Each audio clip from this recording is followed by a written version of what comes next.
부처님이 주신 휴식처, 부처님이 주신 안락처, 붓다테라피 효산입니다. 반갑습니다. 한 주 동안 잘 지내셨습니까? 네. 휴가는 잘 다녀오셨습니까? 네, 저는 휴가를 제가 있는 열애선원 2층의 카페 소소에서 이렇게 편안하게 보냈었는데요. 근데 무슨 큰 일이 하나 있었어요. 차를 마시려고 정수기에 이제 물을 받다가 정수기 물이 넘쳐가지고 카페 바닥이 한 반 정도가 젖어버린 거예요. 그러다 보니까 밑에 바닥에 두었던 여러 가지 것들이 커피잔이라든지 또는 여러 다가들이 물에 젖어가 못 쓰게 되었어요.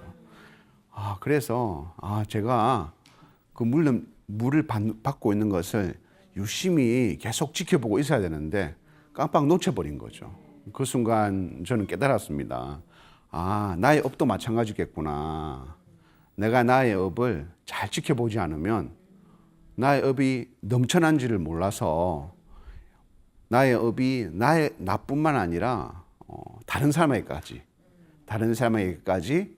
악업을 미치게 되겠구나. 이렇게 물이 흘러 넘쳐서 카페 바닥을 가득 채우듯이 업이라는 것은 멈출 수 있어야만이 최소한 나의 업에서 멈출 수 있어야만이 남에게 피해를 주지 않고 남에게 더 이상 업을 짓지 않겠구나 하고 느꼈습니다. 오늘 그러한 얘기를 여러분들과 나누어 볼까 합니다. 욕망이라는 것은 속도가 무한정이다. 마치 전차와 같다. 그래서 이 욕망을 멈추지 않으면 윤회의 굴레로 추락한다라는 이야기를 가지고 욕망의 전차가 윤회로 추락하는 이야기를 나누어 볼까 합니다. 그 첫 번째 이야기는 부처님께서 왕사성에 계실 때 이야기였습니다. 왕사성에 노 부부가 뒤늦게 외동아들을 보게 되었습니다. 정말 귀한 자식이죠. 그런데 이 아들이 워낙 성건이 있어서 항상 부처님을 가까이 하다 보니까 어느 날 그렇게 귀한 자식인데 아버지 어머니 제가 출가를 하겠습니다. 스님이 되겠습니다. 라고 얘기를 한 거예요. 그러니까 이 노부부는 어떻게 우리에게는 너밖에 없는데 너가 출가를 하고 가면 우리는 어디에 무엇을 보고 살겠니? 출가를 안 하면 안 되겠니? 라고 오히려 설득을 하는 거예요. 그렇지만 이 아들은 출가하고 싶은 마음이 너무 많아서 그래 우리 부모님이 늙어서 나를 보셨기 때문에 노후에 돌봐줄 사람이 없으니까 내가 돈을 많이 벌어서 부모님께 전 재산을 드리면 부모님이 이거라도 의지를 해서 내가 혹 출가를 한다 하더라도 잘 살 수 있을 거야 라고 생각을 하고 돈을 열심히 벌어서 정말 돈을 많이 벌게 되었어요. 그래서 많은 재산을 이제 부모님께 드리면서 부모님 이걸 가지고 제가 출가를 하더라도 이것에 의지해서 그래도 몸이라도 근사하고 그렇게 사십시오라고 이제 출가를 하려고 하는데 그때쯤 아버님은 돌아가시고 어머님이 홀로 남게 되었습니다. 그래서 어머님께 그 전 재산을 어머님께 드리면서 어머니 이 돈은 어머님 혼자 쓰시기에 충분하니까 그래도 한 번씩 주위에 복을 지으면서 보시를 하면서 그렇게 살아가세요라고 어머니께 당부를 드리면서 이제 출가를 하게 됩니다. 기어이. 그런데 이 어머님은 아주 인색한 마음이 타고날 때부터 있었어요. 그래서 너무 아끼는 거예요. 돈이 있는데도 먹는 것도 아까워서 막 그는 있잖아요. 입는 것도 아까워서 막 돈은 있는데 안 쓰는 그런 일색함이 있었어요. 그래서 아들이 이거는 주는 돈으로 이제 얼마 남지 않은 여생을 그래도 남도 도와가면서 맛있는 것도 먹고 이렇게 살면 되는데 그 돈이 아까워서 앞마당에다가 파가지고 항아리에다 묻어놓은 거예요. 그 돈은 쓰지 않고 가난하게 힘들다면서 지내는 거예요. 그러니까 항상 나는 돈이 더 있어야 되는데 그런 생각을 놓을 수가 없겠죠. 그러다가 그냥 돌아가시게 된 거예요. 근데 아들은 애초부터 태어날 때부터 어린 시절부터 부처님의 법문이 마냥 좋고 수행하는 것을 너무 좋아해서 부처님의 제자가 되고 난 이후에 곧 아라한가를 성취하게 됩니다. 아라한가를 성취하게 되니까 육신통을 얻어서 어느 날 겐지즈 강가를 턱 지나가는데 이상하게 어디서 나디든 목소리가 들리는 거예요. 그래서 나디든 목소리를 턱 따라가 보니까 머리는 귀신 형상처럼 해가지고 우리 쑥대머리라고 하잖아요. 쑥대머리가 돼가지고 막 옷은 다 찢어지고 누더기가 돼가지고 막 이렇게 막 비틀거리면서 걸어오는 아기가 있는 거예요. 근데 그 목소리는 너무 귀에 익어서 아기야 하고 불러봤어요. 그런데 아기가 얼굴을 드는 순간 전생에 어머니였다는 걸 알게 됩니다. 그래서 아기에게 묻습니다. 너는 왜 이렇게 겐지즈 강가를 이렇게 떠돌고 있느냐? 예. 이제 그 아기는 그 아란이 아들인지 모르죠. 아기가 눈에 씌었기 때문에, 그죠? 몸을 바꿨기 때문에. 그래서 이제 대답하기를 제가 아기가 되어서 목이 너무 말라서 이 겐지즈 강가가 이렇게 물이 많은데 겐지즈 강가에 가서 물을 먹으려고만 하면 겐지즈 강이 물이 쫙 빠지면서 말라버리고 강바닥이 드러나고 그럼 조금 또 물이 가 있으니까 또 쫓아가서 먹으려 하면 또 쫙 물러나서 강바닥이 보이고 그리고 또 강가에 있는 가실나무를 저거라도 먹어야 되겠다 하고 해서 가실나무 가까이 가면 가실나무가 싹 말라 비틀어져 가지고 불에 타버린 것처럼 그렇게 바스라져 버리고 그래서 제가 이때까지 한 모금의 물과 한 모금의 음식도 먹지 못했습니다. 라고 이제 얘기를 하는 거예요. 그 아란이 된 아들은 어머니가 왜 그렇게 된지를 알고 있죠.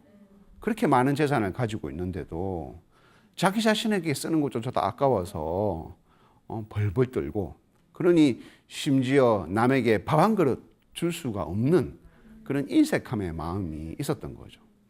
그런 인색함의 마음이 있으니까 돈은 계속 모으고 싶은 마음, 그 계속 모으고 싶은 마음이 습성이 되다 보니까 나중에 악의가 돼버린 거예요. 그래서 그 아기에게 법문을 해줍니다. 사실은 내 전생의 어머니였다. 당신은 너무 어머니가 너무 인식했기 때문에 이런 몸을 받으신 겁니다.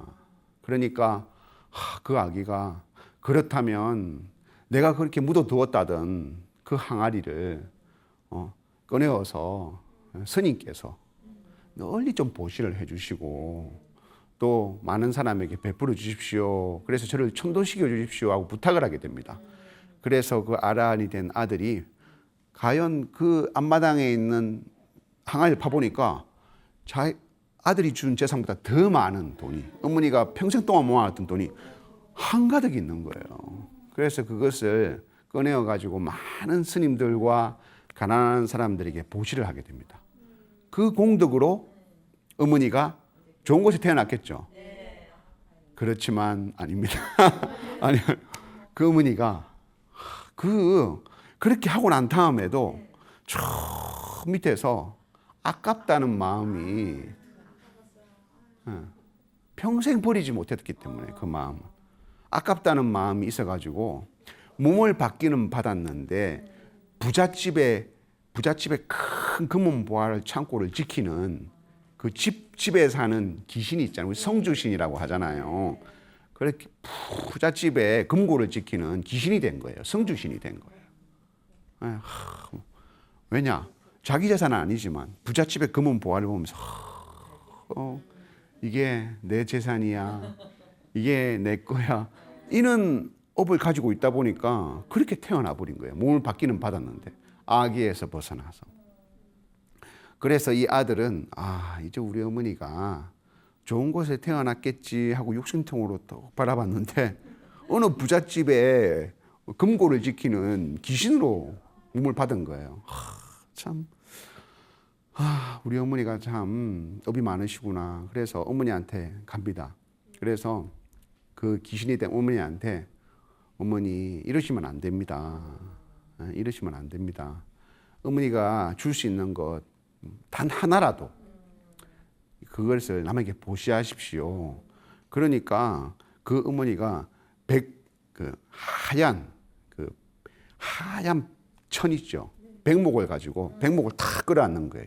유일하게 이제 이 귀신이 남에게 줄 수 있는 유일한 자기 재산인 거예요. 그래서 막 이걸 안 주려고 하는 거예요. 그래서 아들이 그거를 베푸셔야 이 윤회 굴레에서 벗어날 수 있습니다라고 설득을 계속 설득을 해서 결국은 그 귀신이 탁 집착하고 있는 그 하얀 백목, 그 백색의 강포를 들고 탁 와서 이제 스님께 보시를 하려고 옷을 지어드리려고 절에 창고에 또 놓았는데, 그 다음 날 그 절에 있는 주지 스님이 하얀 천이 없어졌어요. 강목이 없어졌어요. 그러는 거예요. 그래서 생각해 보니까 누가 가져갈 것 같습니까? 어머니가 또 가져간 거예요. 아니나 다를까 어머니가 다시 귀신이 되어서도 그게 아까워서 다시 갖다 놓은 거예요. 그래서 또 두 번, 세 번. 그래서 그 어머니가 결국에는 그 세 번을 갖다 놓은 그것을 아들이 안 되겠다 싶어서 아예 그것을 옷을 지어가지고 스님의 옷을 해드는데 스님들의 옷도 계속 없어지는 거예요. 도저히 안 되겠다. 그래서 나로의 능력으로는 안 되겠다. 그래서 부처님께 부탁을 해서 부처님께서 그 어머니가 된 귀신과 그리고 스님들 데리고 법문을 해줍니다. 이와 같이 욕망이라는 것은 아무리 채우려고 해도 계속 채우면 더 가지고 싶은, 더 채찍질을 가하는 말처럼 달리기만 합니다.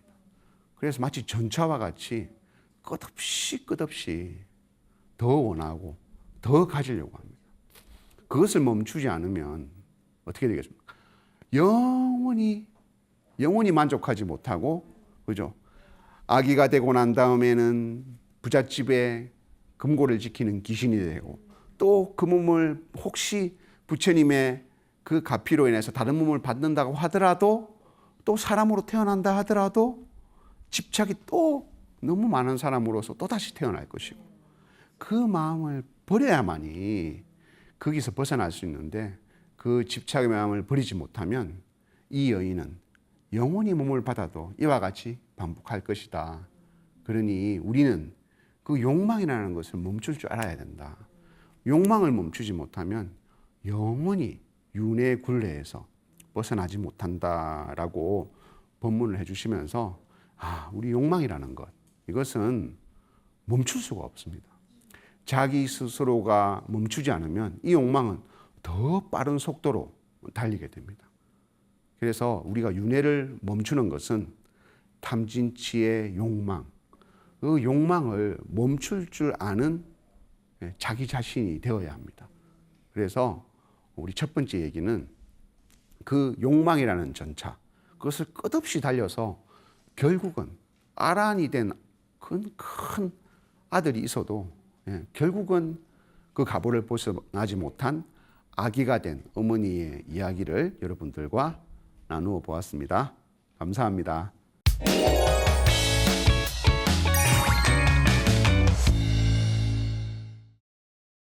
욕망이라는 전차, 그 욕망이라는 전차를 멈추지 않으면 끝없이 달려간다. 첫 번째 얘기를 했었는데요. 두 번째는 그 욕망의 전차를 잘 멈추어서 윤회 사슬을 끄는 진짜 실제로 있었던 놀랄 만한 정말 일이 있습니다. 이거는 우리나라에 진짜요. 1952년 날짜도 나와요. 3월 2일 경상남도 고성군 옥천사에 있었던 일입니다. 옥천사 가보셨어요? 아주 아름다운 고찬입니다. 거기에 진짜 실제로 있었던 일이라서 그 옥천사에 가면 그 내용들이 적혀 있어요. 1952년 옥천사에 전재열이라는 부목처사님이 계셨습니다. 이 부목처사님은 항상 절에서 나무를 하고 또 마당을 쓸고 그렇게 심신과 또 부처님을 향한 마음으로 그렇게 또 그것도 생업이니까 그래도 이거는 부처님의 일이다 하고 열심히 일하면서 또 법당에서 들려오는 스님의 법문을 듣고 그래도 난 부처님의 일을 하는 사람이다라는 자부심을 가지고 일을 했었는데 어느 날 산에서 나무를 이렇게 자르다가 나무가 그 처사님 쪽으로 떨어져서 나무에 깔려서 죽은 거예요. 그런데 너무 순간적으로 일어난 일이라서 이 전재열 거사님은 자기가 죽은 줄을 모르는 거예요. 그래서 일어나 보니까 있어요. 아무도 없는 거예요. 그래서 이상하다. 같이 일하던 사람들이 어디로 갔지? 그래서 뭐 일을 마치고 갔나 보다. 내가 잠시 정신을 잃었나 하고 집으로 돌아가서 밥이나 먹어야 되겠다 하고 집으로 돌아가게 됩니다. 집으로 들어가 보니까 어머니와 자기 여동생이 열심히 길쌈을 하고 있는 거예요. 배를 뜨고 있는 거예요. 그래서 이렇게 배를 뜨고 있는 길쌈을 하고 있는 여동생을 등을 툭툭 두드리면서 우리 밥 먹자라고 얘기를 한 거야. 밥 먹자 했는데 그 여동생이 갑자기 막 나둥글면서 아이고 나 죽네 하면서 막 방바닥을 대굴대굴 구르면서 막 죽을 것처럼 머리가 아프다고 온몸을 막 벌벌벌 뜨는 거예요. 그러니까 어머니가 막 놀란 눈으로 보리밥에다가 찬물에다 보리밥을 말고 된장국을 가져와가지고 시퍼런 식칼을 들고 이놈 객기야, 이놈 귀신아 물러가라 하면서 막 그렇게 하는 거예요. 그래서 참네. 부모님이 왜 저러지? 참 이상하다. 그래도 우리 주지 스님은 항상 인자하시니까 절에 가서 밥이라도 얻어 먹어야 되겠다. 밥 먹어야 되겠다. 절에 가서 그냥 밥 먹지 하고 이제 절로 가게 됩니다. 절로 또 가는데 절로 가는 길에 그동안 보지 못했던 웬 기생들이 1952년이니까 기생이잖아요. 위에는 분홍색 그 빨간색 웃도리를 입고 밑에는 파란색 치마를 입고 막 장구를 치면서 재밌게 노는 거예요. 그래서 그 전재열 거사가 너무 흥이 나서 한참을 구경하고 있으니까 그 중에 있는 한 기생이 와서 처사님 보아하니 참 재밌어 하시는 것 같아. 우리하고 좀 놀다 갑시다 하면서 아리따운 그 기생이 전재열 거사에게 그렇게 말을 하는 거예요. 유혹을 합니다. 그러니까 전재열 거사가 그 순간 갑자기 주지스님의 말씀이 떠오르는 거예요. 여색을 가까이 하면 반드시 하를 당하게 되느니라 하는 그 본문이 떠올라서 맞아. 그래. 그냥 절로 가야지 하고 그거를 물리치고 절로 터벅터벅 올라가게 됩니다. 그래서 절에 당도했는데 절 입구에서 웬 머리에 흰 띠를 메고 있는 이 궁사들이 막 활을 쏘면서 놀고 있는 거예요. 그래서 한 궁사가 이제 활 쏘는 사람 궁사가 노루를 잡아가지고 탁 어깨 메고 가서 툭 떨어뜨리면서 우리가 노루를 잡았는데 같이 노루나 먹고 갑시다 하면서 그랬는데 뭐 바로 절 앞인데 절밥을 먹지 뭔 스님께서도 주지 스님께서 노루고기나 이런 건 절대 먹지 마라라는 말이 떠올라서 절로 그대로 들어가게 됩니다. 절로 딱 가보니까 좀 전에 집에 있었던 그 어머니와 여동생이 웬 어떤 남자 시신 앞에서 땅을 치면서 막 울고 있는 거예요. 그래갖고 탁 가보니까 그 시신이 보니까 자기인 거예요. 어떻게 된 거지 하고 막 시신을 흔들면서 그러다 보니까 눈을 딱 뜨니까 어머니가 아니 다시 살아났네. 다시 살아났네. 그래가지고 진재열 거사가 너무 놀래가지고 이게 어떻게 되느냐 해보니까 내가 잠시 죽었다가 다시 살아났구나. 그래서 혹시나 확인하는 마음에 어머니에게 묻습니다. 좀 전에 집에서 무슨 큰 일이 있지 않았냐고. 그러니까 안 그래도 갑자기 여동생이 방바닥을 떼굴떼굴 구르더만 귀신신 것처럼 그렇게 하더라. 그래 참 이게 참 오묘하구나. 그래서 처음에 왔던 그 길을 되돌아가 보니까 그 분홍 저고리를 입고 그다음에 밑에 파란 치마를 입었던 그곳에 가보니까 무당개구리들이 막 물속에서 놀고 있는 거예요. 그리고 절 앞에 가보니까 그 하루를 쌓았던 그 공사들이 있는 곳에 가보니까 벌들이 막 저들끼리 막 이렇게 막 붕붕거리면서 놀고 있는 거예요. 이 전지열 거사가 윤회라는 그런 것이구나. 마치 우리가 살아있을 때는 눈으로 봐서 눈으로 보이는 것에 있어서 내가 나라는 것을 알고, 귀가 뚫려 있어서 귀에 들리는 소리로 나를 아는데 눈에 보이는 것도 사라지고 귀가 들리는 것도 사라지고 몸이 느껴지는 것도 사라지고 나면 무엇만 남겠습니까? 마음의 집착만 남겠죠. 마치 마음이 집착이 없는 사람은 고요한 호수와 같겠죠. 고요한 호수와 같아서 누가 설령 어떤 사람이 큰 돌멩이를 텅 떨어뜨린다 해도 한순간 파문이 탁 일어났다가 싹 가라앉겠죠. 그런데 어떤 사람은 집착이 너무 강한 거예요. 자기 스스로 마음에 이거를 해야 되겠어, 이거를 가져야 되겠어. 계속 소용돌이처럼. 그럼 소용돌이가 계속 돌면 중간에는 그죠? 고요하잖아요. 그 변하지 않는 집착된 마음이 있고 그 주변의 모든 것을 빨아들이잖아요. 그죠? 그 소용돌이처럼 윤회라는 것은 그 집착하는 마음.